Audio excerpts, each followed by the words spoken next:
आज की इस वीडियो में हम बात करने वाले हैं कि लोग सवाल करते हैं, पूछते हैं और बहुत सारे लोगों के जहन में ये सवाल होता है कि क्या अगर हम बाथरूम में वज़ू करें तो हमारा वज़ू हो जाता है या नहीं होता, और अगर हो जाता है तो उस वज़ू का क्या हुक्म है, क्या हमारा वज़ू कैसा हुआ, क्या हमारे कपड़े तो नापाक नहीं हुए बाथरूम में वज़ू करते हुए। तो आज की इस वीडियो में डिटेल से आपका ये जो मसला है, आपका ये जो सवाल है, इसका डिटेल से जवाब दूंगा और डिटेल से बात करेंगे वज़ू के मसले के ऊपर आज की इस वीडियो में।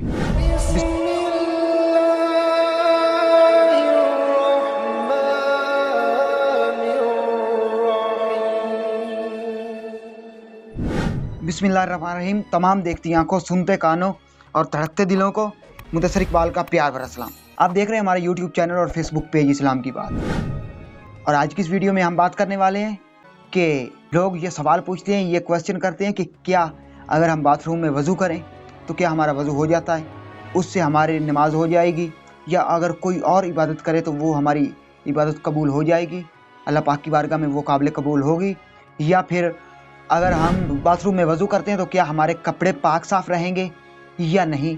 तो देखिए मुसलमानों, बात यह है कि अगर जब आप बाथरूम में वज़ू करें तो वज़ू तो हो जाएगा, ये तो पक्की गारंटी है, ये पक्की बात है कि आपका वज़ू बिल्कुल दुरुस्त होगा, ठीक होगा अगर आप सुन्नत के तरीके से करेंगे।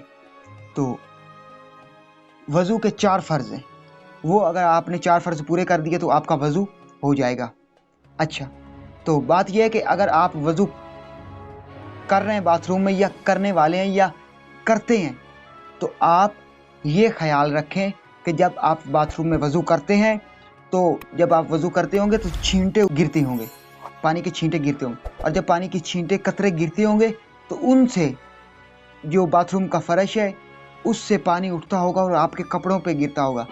तो वो जो पानी बाथरूम के फ़र्श से लगकर जो आपके कपड़ों तक पहुंचा, उससे एहतियात करनी चाहिए। अगर वो बाथरूम के फ़र्श से लेकर पानी आपके कपड़ों तक, आपके कपड़ों के साथ टच हुआ, आपके कपड़ों को उसने गीला कर दिया, तो आपके कपड़े नापाक हो जाएंगे। आपका वज़ू हो जाएगा लेकिन आपके कपड़े नापाक हो जाएंगे। तो एहतियात के साथ बाथरूम में वज़ू कीजिए, और वो जो छींटे उड़ते हैं और हमारे कपड़ों के ऊपर गिरते हैं बाथरूम में, उनसे एहतियात कीजिए, लाजमन एहतियात कीजिए।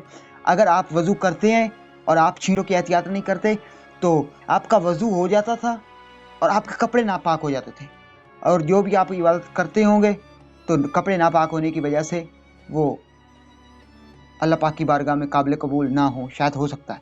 तो आज की इस वीडियो में जो आपको वज़ू का ये छोटा सा मसला था, इसको हल करने की कोशिश कर रहे थे, आपको समझाने की कोशिश कर रहा था। तो उम्मीद करता हूँ कि आपको वज़ू का जो ये छोटा सा मसला था वो समझ आ चुका होगा, और अगर आपको समझ आ गई है तो इस वीडियो को लाइक कर दें और चैनल को सब्सक्राइब कर दें।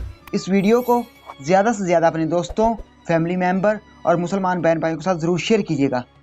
हो सकता है कि ऐसे मुसलमानों तक ये वीडियो पहुंच जाए जिनको इस मसले का सही तरह से इल्म ना हो, पता ना हो, और वो आगे से एहतियात करना शुरू कर दें और उनकी हर इबादत कबूल होना शुरू हो जाए अल्लाह पाक की बारगाह में।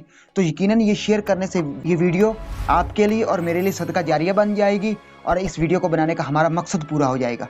और अगर ये वीडियो हमारे लिए सदका जारिया बन गई तो हम इस दुनिया में और आखिरत की दुनिया में भी कामयाब हो जाएंगे। अगर ये सांसों की डोरी सलामत रही तो बहुत जल्द तमाम दोस्तों के साथ दोबारा एक नई वीडियो में मुलाकात होगी। तब तक मुदस्सिर इकबाल को दीजिए इजाज़त और अपना बहुत सारा ख्याल रखिए। अल्लाह निगहबान।